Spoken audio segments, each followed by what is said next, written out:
हाँ रमेश, बहुत दिन हो गए तुमने हमारे साथ नाश्ता नहीं किया। क्या खाओगे? तुम्हारा फेवरेट चीज ऑमलेट बनवाऊं? थैंक्स मॉम, मैं सिर्फ चाय पीऊंगा। अच्छा ठीक है, जैसे तुम्हारी खुशी। मेरी खुशी।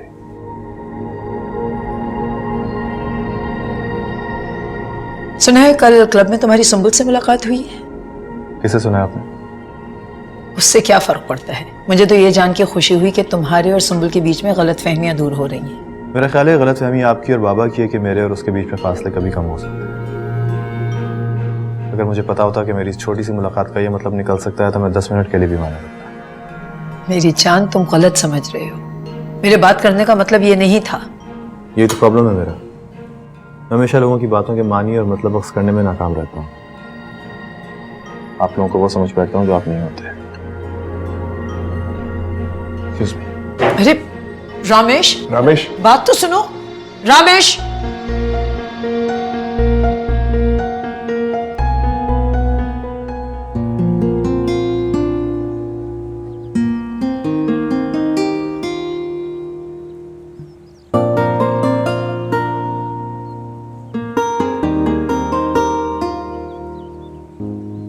आओ आरिफ, नाश्ता कर लो आके। जी हाँ, जैसे मेरा ही इंतजार हो रहा था। मेरे लिए जगह बनाई हुई थी। सच कहता हूं, इस घर में मेरी किसी को परवाह नहीं है। हर कोई अपनी खुशियों में मगन है। नहीं आरिफ, यहाँ पे बैठ जाओ। वैसे भी मैं नाश्ता कर चुकी हूँ। रहने दीजिए ये ड्रामेबाजियां, उन्हें दिखाएं जिन्हें जरूरत हो। मैं कैसे नाश्ता आया नहीं, खुद ही खा पी के तमाम कर लिया। क्या कहना ऐसे रस्मों का? आरिफ अपनी बकवास बंद करो। ये क्या पागलपन वाली बातें कर रहे हो? ओहो, आप भी फॉर्म में आ गए बेगम साहिबा के साहब बनते ही। अब तो आरिफ तेरी खैर नहीं, लगता है मुझे अपना बोरिया बिस्तर गोल करना ही होगा। ये क्या बदतमीजी लगा रखी है तुमने? ना शर्म ना लिहाज, बकवास करे चले जा रहे हो।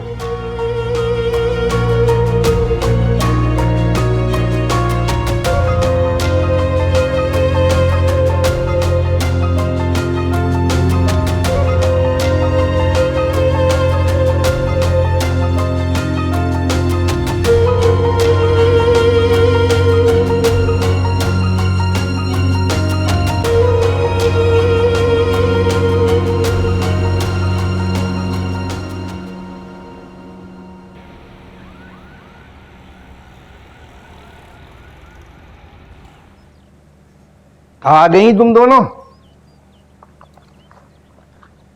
लगता है वापस आने को जी नहीं चाह रहा था बहन के घर से।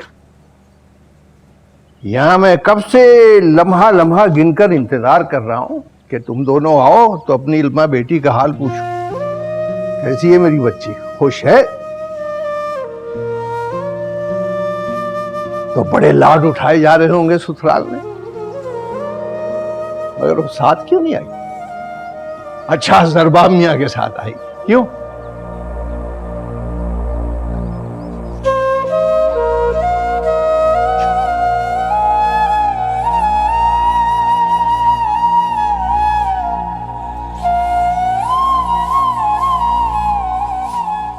लाई खैर।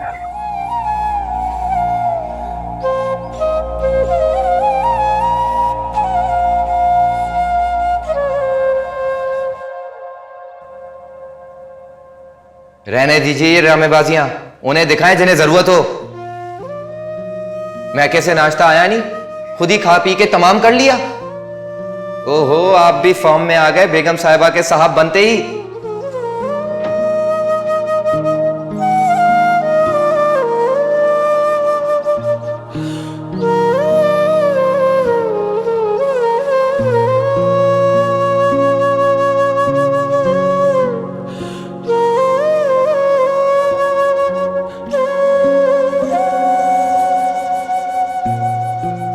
I'm really sorry इल्मा। मैं आरिफ के रवैये पर तुमसे बहुत शर्मिंदा हूं। सच बोलूं तो मुझे बिल्कुल आइडिया नहीं है कि उससे क्या हुआ था, किस बात पर इतना गुस्सा आ गया था उससे। आमतौर पर वो कभी भी इतना हाइपर नहीं होता, पता नहीं उस वक्त क्या हुआ उसे।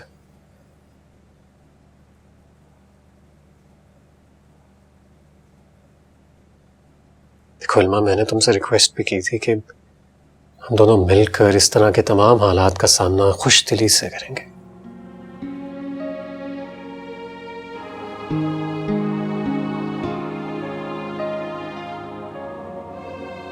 आपसे पहले ये बात मुझे बाबा कह चुके हैं कि आपकी हर खुशी मेरी खुशी होगी, आपका हर दुख मेरा होगा और आपकी हर परेशानी मेरी परेशानी होगी। आप फिक्र मत कीजिए। सीमा और नेहा से मैं माफी मांग लूंगी। वो दोनों बहुत मासूम और साथ है, किसी की कोई बात बुरी भी लग जाए तो उसे नजरअंदाज कर देती है। Thank you so much. अच्छा अब तुम एक काम करो, जल्दी से तैयार हो जाओ। तुम्हारी बहनें तुम्हें लेने के लिए आई थीं और तुम्हें लिए बगैर चली गईं। मुझे बहुत गिल्टी फीलिंग हो रही है।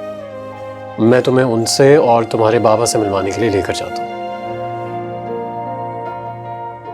सच?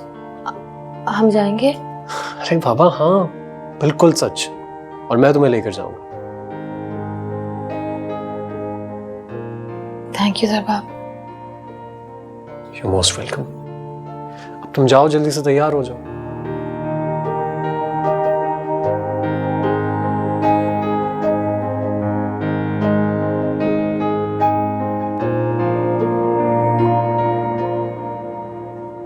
अम्मी, आरिफ को हुआ क्या है? सबको काटने के लिए दौड़ रहा है और तो उसने भाभी की बहनों तक का लिहाज नहीं किया। मेहमानों के सामने को इतनी बदतमीजी करता है, जाहिल गवार। हाँ, आरिफ का रवैया था तो खासा नामुनासिब, मगर अब मैं सोचती हूँ जो हुआ अच्छा ही हुआ। पहले दिन बहू बेगम को सबके मिजाज और रवैये समझ में आ गए। जो बात एक हफ्ते में समझ में आती, 1 घंटे में समझ में आ गई होगी।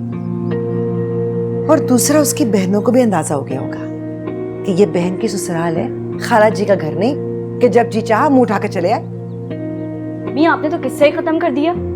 हाँ, तो आरिफ को डांटना जरूरी था, लेकिन अब मैं सोचती हूँ कि उसने सही वक्त पर सही बात की। अगर लड़की पहले दिन मोहतात हो जाए ना, तो घर में रचने बसने में आसानी रहती है। मेरी शादी भी ऐसे घर में कीजिएगा जहाँ ये सास ननद और देवर के चक्कर ना हो। मुझ में इतनी ताब नहीं कि मैं उनके नखरे बर्दाश्त करूं।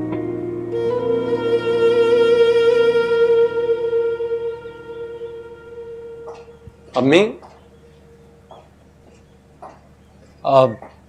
अम्मी वो हम इल्मा के बाबा की तरफ जा रहे हैं थोड़ी देर के लिए, चले जाए? इजाजत तैयारी से पहले ली जाती है सरबाब। बन ठन संवर के निकलने के वक्त तो सिर्फ इत्तला दी जाती है। ये तुम इजाजत मांग रहे हो, इत्तला दे रहे हो? वो अम्मी, वो दरअसल मैंने सोचा कि मैं। ठीक है, चले जाओ। जी। खुदा हाफिज।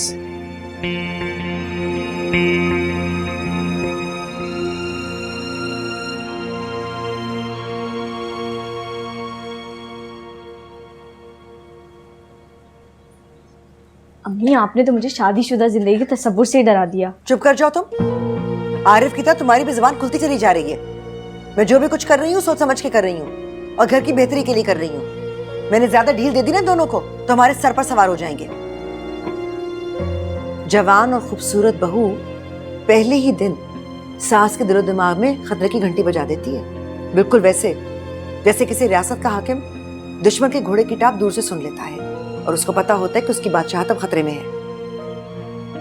मेरी शादी ऐसे लड़के से कीजिएगा जिसकी मां ना हो।